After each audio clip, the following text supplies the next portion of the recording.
Hi, it's Alaska Granny. You may have seen that Putin has declared martial law and feel a sense of doom and gloom. What does this even mean?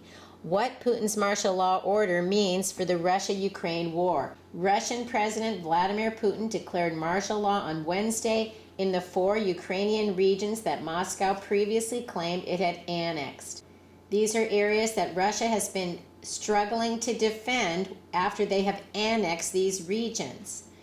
Russia ramps up security measures at home and in Ukraine. New orders give local officials enhanced authority to maintain public order in all regions of Russia and claimed areas of Ukraine. Now that can be alarming because we know that as things change in the world, they do affect us. It's also been in the news. Air Force jets intercept 2 Russian bombers flying close to Alaska. I always feel blessed that people in the Alaska Granny community always contact me. They're concerned for my safety, as I am for myself and others, but I appreciate that you pay attention to these things. But what you need to know is the Russian bombers did not enter American or Canadian sovereign airspace. NORAD said it had detected, tracked, positively identified, and intercepted the aircraft as they were entering and operating within the Alaskan Air Defense Identification Zone.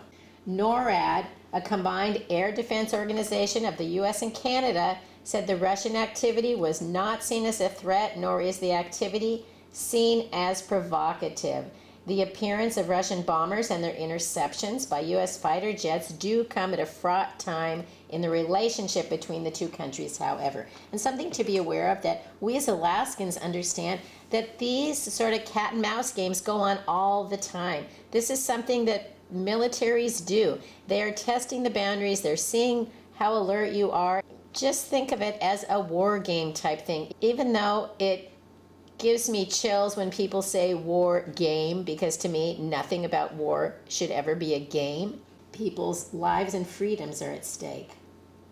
So what can you do? How does this affect us as Americans? Well, likely not at all. But what you can do if you are concerned is to take an inventory of your prepping supplies.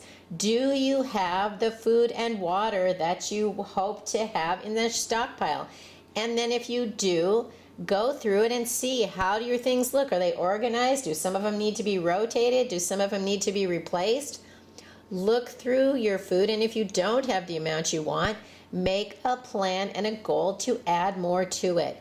Check over your first aid supplies. Make sure that you have the things that you need. Is there anything over-the-counter medicine, Band-Aids, anything you need to add to it?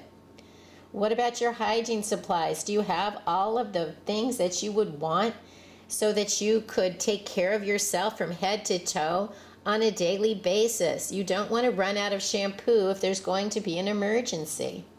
Do you have the cleaners that you need to keep your house, your dishes, your laundry taken care of? And by the way, if you have dishes in the sink and a big pile of laundry, do it now. Keep up on these things so that if the power goes out, if the water stops running, if something happens, you aren't faced with an emergency and a mountain of dirty laundry or a sink full of dirty dishes. Take the effort to get those things cleaned up, and then once they are, keep up on it. Run your dishwasher. Wash your dishes and your laundry regularly and keep them under control so that that doesn't become the emergency, that you don't have a clean dish or a clean item of clothing to wear. What am I doing today? I am going to rotate some of my food and make an easy, quick meal out of my prepper pantry foods. I'm going to put together some suddenly salad with some of my dehydrated vegetables, mayonnaise, and a packet of salmon.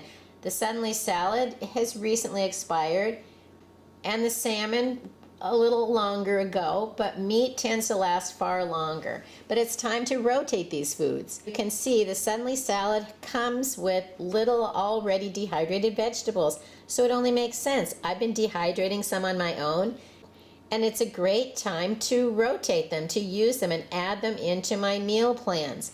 You can see they're nearly the same size as the ones in the suddenly salad package. I'm going to add about a tablespoon. You want to make sure, though, they're approximately the same size as the foods you're already using so that they will cook around the same amount of time. While the noodles are cooking, you want to measure out your mayonnaise, add in the dressing mix, stir it all together. Then because it's cold here and I'd rather have this as a warm meal, I'm not going to cool the noodles. I'm going to put them in a bowl, stir in the salmon, add the dressing, mix it up, and look at that. How simple was that? I have managed to rotate some of the food in my food pantry. I've made a quick meal for my family, and I feel better knowing that I have an idea of how to use some of the supplies I have on hand. Don't let the news make you crazy or have anxiety. Realize that yes, there's always going to be bad things happening in the world. It doesn't mean it's coming to where we live, but it could, and that's one reason to be a prepper. Nobody knows what's coming, and so the better we prepare, the better we are to face whatever comes our way, whether it's to us individually, in our community, or in the world as a whole. If you enjoyed my video, I hope you'll share it with someone else you think might like it. Please subscribe to the Alaska Granny channel.